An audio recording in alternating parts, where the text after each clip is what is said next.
Hello everyone. Today we're going to go through algebraic expressions. It's the first topic in the Edexcel Pure Maths AS level book, and specifically we're going to go through index laws.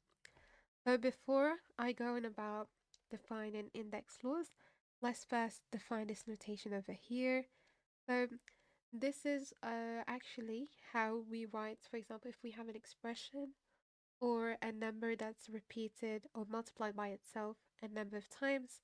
In this case, let's say is m times. The way we're going to read it is a to the power of m, where a is the base and m is the power. So let's go through these laws one by one. So in the case of a multiplication, the powers gets added to each other. So we get a to the power of m plus n. And we only do that when we have the same base. So in here, you can see that it's a to the power of m times a to the power of n.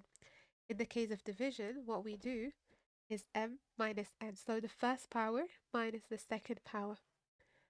And in the case where we have a to the power of m bracket a to the power of n, the powers gets multiplied and we get a to the power of m times n. And when we have a times b, so AB is actually a times b to the power of n, the power outside the bracket kind of gets distributed across a and b, and we get a to the power of n times b to the power of n.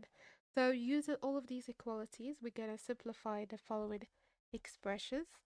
So the first one, x to the power of 2 times x to the power of 5, multiplying them, we're going to use the first law and we're going to add the powers. And we're going to get x to the power of 7. For this one, we've got numbers, not to worry. 2 times 3, 6. R, 2 plus 3 because it's a product. So the powers gets added. So it's 6 times r to the power of 5. In the case of a fraction like this one, is the same thing as saying b to the power of 7 over b to the power of 4, because basically what we're doing here is divided. So we use the second law, 7 minus 4, not 4 minus 7, and we get b to the power of 3. Here, again, numbers, not to worry. 6 over 3 is 2. X to the power of 5 minus 3. So that's 2x to the power of 2. A to the power of 3 bracket to the power of 2, we're going to use this third law. And we multiply the powers together times 2a to the power of 2. So it's 2. I'm just taking this 2 up front. And it's going to be 3 times 2 is a to the power of 6 times a to the power of 2. So now we're going to use the first law. So it's 2a 6 plus 2 is 2a to the power of 8. As you can see, it's just like simple steps done right, and eventually you get the right answer. Again, we're going to do the same strategy here. So using the last one over here, we're going to distribute the power. How I'm going to do it, I'm going to use 3 to the power of 3, and then I'll multiply it by x to the power of 2. And just for ease of like seeing what's going on, I'm going to put it inside the bracket so things don't get messy. And then divided by x to the power of 4. So 3 to the power of 3 is 27 because it's 3 times 3 times 3 times x to the power of 6 because 2 times 3 using this one is 6 and divided by x to the power of 4. So here I'm going to skip a step, but I think everyone has got it so far. 27 times x to the power of 6 minus 4 because we have division, and it's going to be x to the power of 2. So now we're done with the first example. We're going to move to the second one where we're going to expand and simplify using these laws we've just learned right now. So how to expand? So you got to distribute this number over here, multiply it, then add it to whatever is in here. So I'll show you. So minus 3x times 7x minus 3x times minus 4. So because there is a minus here, it's better to put it inside the bracket so you don't confuse all the side, and it's just gonna be like a bit hard, especially when you have so many numbers. So minus 3 times 7 is minus 21. X times x is x squared. Minus 3 times minus 4, because they have the same sign, it becomes 12 plus 12x. And I'm done. So I can't simplify it further, so I'm done here. Let's move on to the next one, where we'll do the same thing. So y squared times 3 plus y squared times minus 2y to the power 3. So you can see here I put it inside the bracket. 3y squared minus 2, because plus times minus is minus, y to the power of 5, y5, because 2 plus 3, because it's a product, and we use the first law from the previous slides, and we get y to the power of 5. Moving on, we have 4x times 3x plus 4x times minus 2x to the power of 5 plus 4x times 5x to the power of 3. So we get 12x squared plus 4 times minus 2 is minus 8. Sorry for that. X times x to the power of 5. Adding the powers together, 1 plus 5, it becomes 6. Then 4 times 5 is 20 plus 20.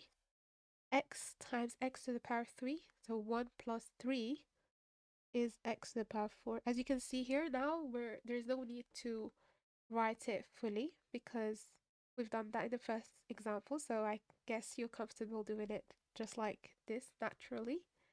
So yeah, so that's what we'll be doing from now on.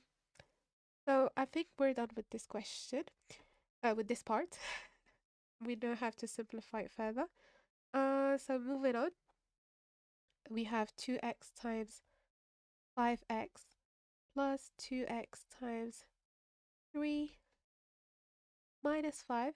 Here I'm not to using a bracket because the minus 5 comes here and there's no sign. What would I say, intercepting or like confusing you? So yeah, minus 5 times 2x minus 5 times 3. 2 times 5 is 10. X times x is x squared. 2 times 3 is 6 plus 6x. Minus 5 times 2 is minus 10x. Always be careful with the signs. You don't want to be losing like some silly marks here and there. 10x squared. Can we simplify it? Yes. So because there is x appears here and there, so we can simply add 6 to minus 10 and it gives you minus 4x minus 15. Perfect. So we're done with example 2. Let's move on to example 3. So here we've got fractions. Okay, so what you can deduce here, what kind of rule can we use? And it will be very useful for us to simplify these expressions. I can think of this rule where we separate the fractions. How? So a plus b over c is the same thing as a over c plus b over c. So we'll do that for all of these, and that's how we're gonna get to simplify them. X to the power of 7 over x to the power of 3 plus x to the power of 4 over x to the power of 3. Using the second law, x to the power of 7 minus 3 plus x to the power of 4 minus 3 equal to x to the power of 4 plus x. Yeah, I thought I'm gonna be saying some more, but yeah, I was done like that. So here 3x to the power of 2 over 2x minus 6x to the power of 5 over 2x. So 3 over 2 cannot be simplified, so I just leave it like this. As a fraction, that looks better than writing it as 1.5. So 2 minus 1, because it's a division, minus 3 x to the power of 5 minus 1. The 3 comes from 6 over 2. Doing a simple calculation, I'm going to get this expression over here, which needs no further simplification. The last one in today's lesson, finally. So 20x to the power of 7 over 5 x squared plus 15x to the power of 3 over 5 x squared. So 20 over 5 is 4, x to the power of 7 minus 2 plus 15 over 5 is 3, x to the power of 3 minus 2. So simplifying, we're going to get x to the power of 5 plus 3x. And that sums up today's lesson. I hope you all understood what we mean by index laws and how to use them when it comes to simplification. And I shall see you in the next lesson. Please do not forget to subscribe to this channel. And bye.